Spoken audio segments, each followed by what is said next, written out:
एक गांव में एक सास और बहू रहती थी। सास बहुत ही दुष्ट प्रकृति की थी। वो बहू को ढंग से खाना पीना नहीं देती थी और सुबह उठते ही बहू को सारे काम में लगा देती और खुद गाय का दूध निकाल कर उसे बेचने चली जाती और आने के बाद कहती, जो दूध बचा है उसे अंगीठी पर चढ़ा दो और अब फटाफट खाना बना दो, मैं खाकर गाय चराने जाऊंगी। फिर जैसे ही बहू खाना बना कर देती, सास खाती, थोड़ा सा उसके लिए छोड़ देती, बोलती ले खा ले, और खुद गाय चराने चली जाती।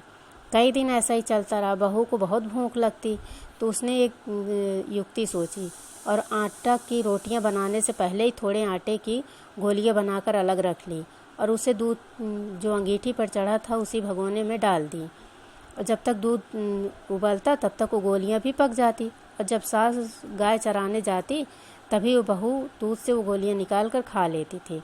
इस तरह से कई दिनों तक चलता रहा। एक दिन सास गाय चराने गई तो पर थोड़े ही समय में वापस आ गई। बहू तब तक दूध से वो गोलियां नहीं निकाल पाई थी और बहुत घबरा गई। बोली, हे अवसान माता, आज मुझे किसी भी तरह बचा लो, नहीं तो जो है आज मेरी सास मुझे पकड़ लेगी कि मैं दूध में गोलियां पकाती हूँ। इस तरह से वो मनौती मान के एक किनारे चुपचाप बैठ गई। सास बोली, बहू बहू, कई बार आवाज़ लगाई पर बहू उसकी बोली नहीं रही थी। सास ने कहा, आज क्या बात है जो तुम इतने चुपचाप हो? देखूं दूध तुमने अंगीठी पर रखा है कि नहीं। यह कहते हुए ये सास अंगीठी के पास चली गई और जैसे ही दूध का भगोना उतारी तो देखी उसमें चांदी के गोलियां चमक रही थी। तो उसने कहा, बहू ये क्या है दूध में, जल्दी आओ यहाँ करके तेज तेज से बुलाने लगी।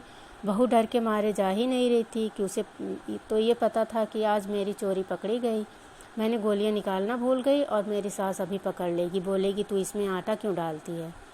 फिर भी सास चिल्लाती रही। बहू किसी भी तरह डरते डरते अवसान माता का नाम लेकर गई वहाँ। तो देखी कि सास ने दूध के अंदर से 3, 4, 5 करके छोटी छोटी चांदी की गोलियां निकाली। बोली, अरे बहू, हम तो माला माल हो गए, इसमें चांदी की गोलियां कहाँ से आई। तब बहू ने कहा, अब तो मेरा भेद खुल ही गया है, अब मैं बता ही देती हूँ आपको यह सब कैसे हुआ। जब आप रोज़ मुझे ढंग से खाना नहीं देती तो मुझे भूख लगता और मैं आटे की गोलियां बनाकर इस दूध में डाल देती हूँ और पक जाने के बाद वही निकाल के खा लेती हूँ। आज मैं अवसान माता को बहुत ही याद कर रही थी, इसलिए अवसान माता ने इसमें वो गोलियां चांदी की बना दी। तो अवसान माता ने आज मेरी इज्जत बचाई, इसलिए हे सास जी, अब मैं अवसान माता की दूरदुर्गियाँ चबवाऊँगी। तो सास ने भी हामी भर दी और अगली ही बृहस्पतिवार को अवसान माता की दूरदुर्गियाँ चबवाई। उस चांदी की गोली की वजह से सास बहू काफ़ी धनी हो गई और आज़ादी से रहने लगी। बोलो अवसान माता की जय।